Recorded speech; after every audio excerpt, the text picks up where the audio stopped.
I'm genuinely excited about Justice Amy Coney Barrett. We still work for you. It is your Constitution that establishes the rule of law and the judicial independence that is so central to it. The oath that I have solemnly taken tonight means at its core that I will do my job without any fear or favor. And for the first time, really in 30 years, Republicans have a clear majority on the Supreme Court. Some might say it's 6-3, but I think it's safely 5-4. And yet this enthusiasm is moderated by the fact that Republicans have nominated 15 of the past 19 justices. So let's think about that. Why don't we control the court by an overwhelming majority? Why haven't we controlled the court all this time? And here's the answer. We've picked unreliable nominees, whereas they never do. John Paul Stevens, Sandra Day O'Connor, Reagan. Anthony Kennedy, Reagan. Souter, even Justice Roberts to a degree. Now, this is partly because Republicans nominate justices who essentially have a sort of fidelity to the Constitution and not to policy outcomes.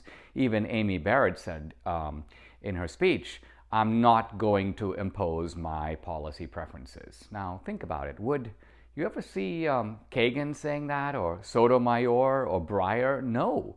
They do impose their policy preferences, and they are committed to this doctrine called the living Constitution. In other words, the Constitution supposedly evolves in their direction. Now, we can try to curtail this just by saying, you get to read the Constitution however you want, and we're going to stay faithful to the text. Or we can sort of give them a taste of their own medicine. Why doesn't the Constitution live and adapt our way? Why don't our justices rule? Okay, fine.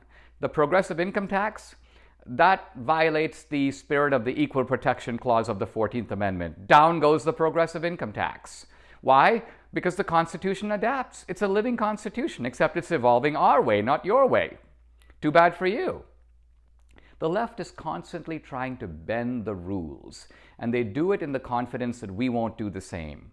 Right away after Amy Coney Barrett's accession to the court, we have Ilhan Omar, we have AOC, expand the court. This is their code for pack the court.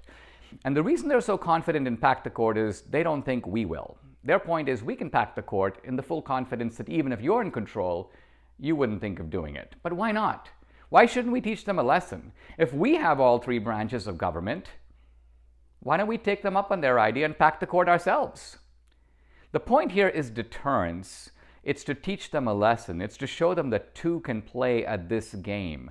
I think the Democrats would be less enthusiastic about pulling down the guardrails of our Constitution and the guardrails of our society if they felt that we could do to them what they are doing to us. That's probably the only way to make them stop.